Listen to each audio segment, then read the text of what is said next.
പുതിയൊരു തുടക്കത്തിനായാണ് ചിത്രകാരനായ ആനന്ദ് അരികുലങ്ങാട് എന്ന ഗ്രാമത്തിലേക്ക് താമസം മാറിയത്. നഗരത്തിലെ തിരക്കുകളിൽ നിന്നും ബഹളങ്ങളിൽ നിന്നും ഒഴിഞ്ഞ് ശാന്തമായ ഒരിടം. അവന്റെ പുതിയ വീട് കാലപ്പഴക്കം ചെന്ന ഒരു തറവാടിന്റെ ഭാഗമായിരുന്നു. അതിനടുത്തായി ഒരു വലിയ തടാകമുണ്ടായിരുന്നു. എപ്പോഴും മൂടൽമഞ്ഞാൽ പാതിമറഞ്ഞു കിടക്കുന്ന ഒന്ന്. ആദ്യത്തെ കുറച്ചു ദിവസങ്ങൾ ശാന്തമായിരുന്നു. അവൻ തന്റെ കാൻവാസിൽ പുതിയ വർണ്ണങ്ങൾ നിറച്ചു. ഒരു ദിവസം വൈകുന്നേരം തടാകക്കരയിലിരുന്ന് സൂര്യാസ്തമയം കാണുമ്പോൾ അവൻ അവളെ ആദ്യമായി കണ്ടു. നീല നിറത്തിലുള്ള സാരിയുടുത്ത് മുടിയിഴകൾ കാറ്റിൽ പാറിപ്പറത്തി അവൾ തടാകത്തിന്റെ മറ്റേ കരയിൽ നിൽക്കുന്നു. അവളുടെ മുഖം വ്യക്തമായിരുന്നില്ല, പക്ഷേ ആ രൂപത്തിൽ എന്തോ ഒരു പ്രത്യേകതയുണ്ടായിരുന്നു. അവൾ അവനെ നോക്കുന്നതുപോലെ തോന്നി. അവൻ എഴുന്നേറ്റ് അവളുടെ അടുത്തേക്ക് പോകാൻ തുടങ്ങിയപ്പോഴേക്കും അവൾ ആ മൂടൽമഞ്ഞിൽ മറഞ്ഞിരുന്നു. അതൊരു തുടക്കം മാത്രമായിരുന്നു.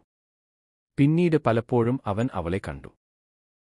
ചിലപ്പോൾ പുലർച്ചെ തടാകത്തിൽ വിരിയുന്ന ആമ്പൽ പൂക്കളെ നോക്കി നിൽക്കുന്നതായി, മറ്റു ചിലപ്പോൾ രാത്രിയുടെ നിശബ്ദതയിൽ ആ പഴയ തറവാടിന്റെ മട്ടുപ്പാവിൽ നിൽക്കുന്നതായി. ഓരോ തവണയും അവൻ അടുത്തെത്താൻ ശ്രമിക്കുമ്പോഴേക്കും അവൾ അപ്രത്യക്ഷയാകും. അവളെക്കുറിച്ചുള്ള ചിന്തകൾ ആനന്ദിന്റെ ഉറക്കം കെടുത്തി. അവൻ അടുത്തുള്ള ചായക്കടയിൽ അവളെക്കുറിച്ച് അന്വേഷിച്ചു. അങ്ങനെയൊരാളെ ഇവിടെയാരും കണ്ടിട്ടില്ലല്ലോ മോനെ, എന്നായിരുന്നു കടക്കാരൻ വാസുച്ചേട്ടന്റെ മറുപടി. ആ തറവാടും പറമ്പും വർഷങ്ങളായി ആൾത്താമസമില്ലാതെ കിടക്കുകയാണ്. അവിടെയൊരു പെൺകുട്ടിയുടെ ആത്മാവുണ്ടെന്നാ പഴമക്കാർ പറയുന്നത്. ആ വാക്കുകൾ അവനെ ഭയപ്പെടുത്തിയില്ല, മറിച്ച് അവന്റെ കൗതുകം വർദ്ധിപ്പിച്ചു. അവൻ അവളെ തന്റെ കാൻവാസിൽ പകർത്താൻ തുടങ്ങി.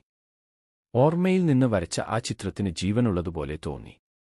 വിഷാദം നിറഞ്ഞ ആ കണ്ണുകൾക്ക് ഒരുപാട് കഥകൾ പറയാനുണ്ടായിരുന്നു. ഒരു രാത്രി നിർത്താതെ പെയ്യുന്ന മഴയത്ത് അവൻ ആ തറവാടിന്റെ അടഞ്ഞുകിടന്ന വാതിൽ തുറന്ന് അകത്തേക്ക് നടന്നു. പഴയൊരു വിളക്കിന്റെ വെളിച്ചത്തിൽ അവൻ ആ മുറികളിലൂടെ നടന്നു. പൊടിപിടിച്ച സാധനങ്ങൾക്കിടയിൽ നിന്ന് അവനൊരു പഴയ ഡയറി കിട്ടി. അത് മാളവിക എന്നൊരു പെൺകുട്ടിയുടേതായിരുന്നു. അവൻ ആ ഡയറി വായിക്കാൻ തുടങ്ങി. അത് അവളുടെ പ്രണയത്തിന്റെ കഥയായിരുന്നു. അവൾ സ്നേഹിച്ച പുരുഷനുവേണ്ടിയുള്ള അവളുടെ കാത്തിരിപ്പിന്റെ കഥ. ഓരോ താളിലും അവന്റെ പേരുണ്ടായിരുന്നു. ആനന്ദ്. അവൻ ഞെട്ടിപ്പോയി. ഡയറിയുടെ അവസാന താളിൽ ഇങ്ങനെ എഴുതിയിരുന്നു: എനിക്കറിയാം, ആനന്ദ് വരും. ഈ ജന്മത്തിലല്ലെങ്കിൽ അടുത്ത ജന്മത്തിൽ. ഈ തടാകക്കരയിൽ ഞാൻ അവനുവേണ്ടി കാത്തിരിക്കും. പുറത്ത് മഴയുടെ ശബ്ദം നിലച്ചു. ഒരു തണുത്ത കാറ്റ് അവനെ തഴുകി. അവൻ തിരിഞ്ഞു നോക്കിയപ്പോൾ അതേ നീല സാരിയുടുത്ത് അവൾ അവന്റെ മുന്നിൽ നിൽക്കുന്നു. അവളുടെ കണ്ണുകൾ നിറഞ്ഞിരുന്നു. ചുണ്ടിൽ ഒരു പുഞ്ചിരിയുണ്ടായിരുന്നു. മാളവിക, അവൻ അറിയാതെ പറഞ്ഞുപോയി. അവൾ തലയാട്ടി. നിങ്ങൾ വരുമെന്ന് എനിക്കറിയാമായിരുന്നു.